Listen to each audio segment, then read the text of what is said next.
Our lesson is about jealousy. And this came to me as a subject, not just because of some situations that I've noticed and because of inspiration from Spirit and something to talk about, but also because of some personal reflection in my life. And I've noticed that oftentimes some very uncomfortable feelings and deterioration of relationships, erosion of self-esteem, are all directly related to jealousy. So, one of the things that I wanted to talk about was, is it normal to be jealous of other people? I had a friend of mine was speaking to me the other day, and she said, I feel so very bad that I have so much and others have so little. And I know that they're jealous. And I thought that's an interesting statement, because I think that she felt like that because she was blessed into a circumstance that gave her a lot, that people looked at her and felt badly about what she had. And that's what jealousy is. It's feeling badly, like, who are you that you deserve to have so much? She didn't do anything. It wasn't something that she acquired through hard work or enterprise, or it was just birth, circumstances of birth. How beautiful is that? What a blessing. Some people, it's just the way that it is. Others of us struggle and have blessings in other directions. But this was a blessing of financial benefit. And so we know that money is beneficial. It is a protection for us, right? It helps us with a lot of problems, and it helps us to eliminate a lot of concerns and focus our intentions and our attentions in other directions. We could be free to follow other directions that we otherwise wouldn't be able to if we were concerned about our money. So this person has a lot of free time. They can travel, they can shop, they can do, they can give. And I thought to myself, is it true, in discerning this conversation, is it true that people are jealous of what this person has? And I don't think that in this case that it is so much jealousy as it is envy. They envy what she has. Gee, I wish I had been born into that situation.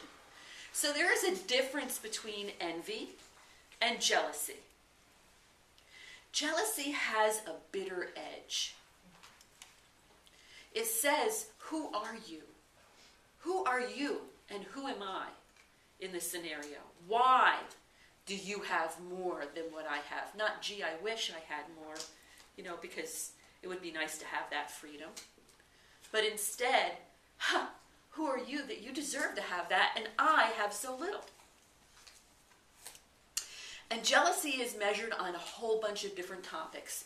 In this particular case, it was financial freedom. But sometimes it's beauty, physical beauty. Sometimes it's physical prowess, the ability to be able to do things, or even just physical ability to be able to be free from pain and health and those things that limit us physically in our lives and take away some of the joy that we have in our day-to-day life. And it's easy to become jealous of somebody who has all of those things when your perception is that you have so little. And that's what I wanted to touch on. Your perception that you have so little. So, is there ever a time that any of us in this room have been jealous of somebody else? Of course. Each and every one of us at one point, even if it were when we were a little kid, there's one point in our life when we're jealous of somebody and we've acted out of jealousy or had thoughts that were jealous thoughts. And so how do we combat that as metaphysical people, as awakened people? How do we become aware that our thoughts and our feelings are leading us down that path that is ugly? And it really is, because jealousy is an ugly thing, right? Beauty is skin deep, and ugliness is a rottenness to the bones. So what happens when we're jealous? We become angry. We become resentful. We distance ourselves from people. We pull ourselves away from relationships. We close ourselves off. We're not open. We're not loving. So really, who are we hurting in our jealous behaviors? We're hurting ourselves, sure. And we're limiting our ability to really express the intention of our love and our openness. So how do we know that that's what's going on? Well, one of the number one things that I've noticed is that we compare. That's the first step down that slippery slope of jealousy. So we compare ourselves. We say, oh, well, I can do this, but she can do this. Or I can do this, but he can do this. Or I have this, but they have this. So we compare ourselves to others.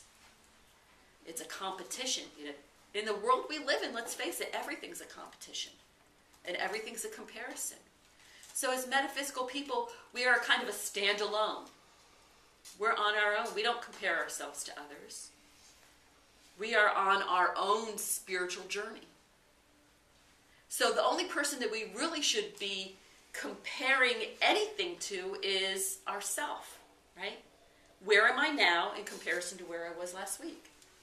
Where am I now in comparison to where I was last year? Of course, you're not going to be jealous of yourself, right? That's silly. But we can't really say, look at where I am on my spiritual journey and look at where this person is on their spiritual journey. Yeah, they're jealous of the Dalai Lama. That's absurd. It's absurd, right? So if we can't be jealous in that way, how can we be jealous in these other things? These other things are far less important than, of course, our spiritual awareness and our spiritual growth and our spiritual life. Material things, right? Physical things. The things that are temporary. So that's the way that we need to be thinking. We need to be thinking, are we comparing ourselves? Are we valuing people?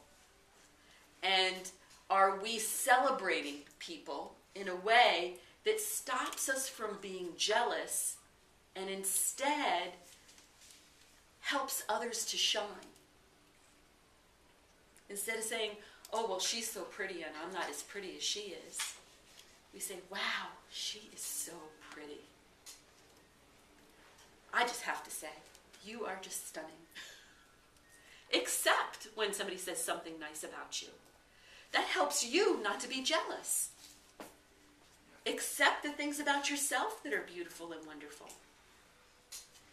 Yes? I think that just because we are metaphysical people and just because we're trying to be spiritual does not always necessarily mean that we don't experience jealousy. It's the spirituality in us that brings us closer to the fact that we realize that we don't need to be jealous of other people or envious, that we can compare ourselves to ourselves and not where another person is in order to be able to grow. My point exactly. And so what we need to do is constantly be watching the way we walk and using the tools that we acquire as spiritual people to make our regular day-to-day material life better. Yes? I had a thought that I think is perhaps pretty important is there is one, and I don't mean to dispute this, but there is one instance where I think we can almost be jealous of ourselves, maybe not exactly, but similar, and that is if we look back at a previous time in our life that was really prosperous or something wonderful, and then kind of, have negative nostalgia for that, so we can almost be jealous of a previous situation in our life. That is one way.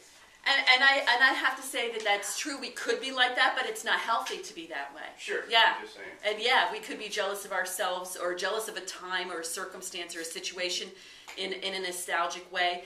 But if we're truly honest in evaluating circumstances, where we are is where we are. And that circumstance has become part of who we are in our journey. It hasn't disappeared.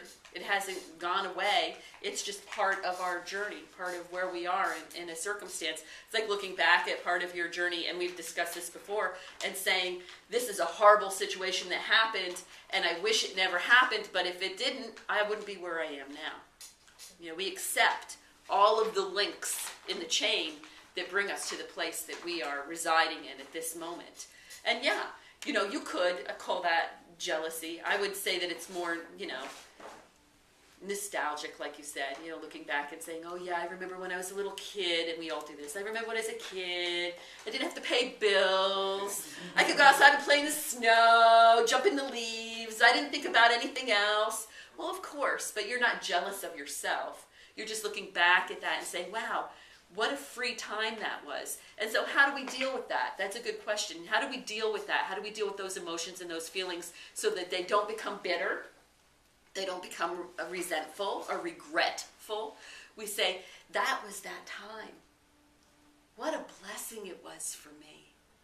What a beautiful memory that I can relive at any time. That freedom. And how do I go about, at this point in my life, trying to incorporate that feeling into my life now? Finding time to play, finding time to be free, finding time to put aside the responsibilities of adulthood for some time to be mentally free, to play with my inner child. And that's important. It is important. Prosperity, the same thing. You know, if we're looking back at a time and thinking to ourselves that we're bitter or resentful or regretful that we're not in that state of prosperity, that gives us the opportunity to evaluate why. Why am I not in this state of prosperity? What was my mindset? What was I doing? What were the steps? What were the relationships? What was I allowing that I'm not allowing now? And the same with jealousy. When we're looking at other people, we need to do a little self-analysis, do a self-evaluation. What is it that causes me to be so insecure within myself that I feel I would like to have what somebody else has? And I assure you, most vehemently, what somebody else has is not what you want. It's not. Because you don't know what the price is that's being paid for whatever it is that somebody else has. We only see facets of each other. We are all these shining cut diamonds. And so you only see a part of that. You only see part of me in that way. So some of you just know me here. I know Suzanne. I know Pastor Suzanne. I have a friend who refuses to call me by my name. She calls me Reverend Suzanne all the time. And I think it's funny. You know, it's very sweet and very respectful, but that's how she sees me. So if I say, you know, something like, I don't give a shit, she's just like, oh, Reverend Suzanne said the S word. Because I'm human, right? I have different facets of myself as well. You know, and I will tell you, those that come to my workout class and work out with me, they've seen that other facet of me too. The harsh taskmaster says, yeah, no, keep going, keep going. So, you know, when we're looking at somebody else, what we're seeing is just what they are allowing us to see. You know, so that beautiful face, right? That beautiful face that's older than we are. And we're just like, oh my gosh, I wish I looked like that. She's so beautiful. Movie stars are like that, right? So you have no idea how many times she has to go to the doctor for Botox. Or, you know, acid peels, or how much makeup she has on, or how many times the picture has to be airbrushed before it's published in a magazine. And then imagine looking at that, and then looking in the mirror when she wakes up in the morning and having that emotional disconnect from her physical self. All we're seeing is just the pretty face. We're not considering all that other stuff behind it. So we have to be very aware and awake about what we're thinking, what we're feeling, and more than that, what we're expressing to other people. Well, so-and-so doesn't have to do what I have to do. That's not fair. What's not fair? You're you. You're you. You are totally unique and special unto yourself. I think the primary way to fight jealousy is to be aware of how special you are. Really be aware of how special, how unique, how beautiful you are, how intelligent you are, how you relate to other people. Really start to value yourself instead of looking at the value of others. We celebrate others. Period. We celebrate them. They're wonderful. What a beautiful shining light you are. Yes. And then judging goes away. And judging goes away. Judging goes away. Because each and every one of us are unique, and each and every one of us have our own journey. And there is not a single soul that I have come into contact with on my journey that I could not learn something from and benefit in a relationship with at some point or another. Even if it was just an opportunity to reflect on my reaction to that person. Or you wouldn't be in a relationship. Or, that's right. Because everybody that we come in contact with is in our soul path, right? To teach us something. So if you're feeling envious and jealous of somebody, that is an opportunity for you really to examine your own self-worth. And spend some time loving yourself, examining yourself, really looking at the skill set that you have as a human being. So that was my message for today. I really thought it was very important that we examine why we say the things that we say about others and how our relationship and our interactions can benefit us more fully if we're not jealous of what somebody else has. Namaste.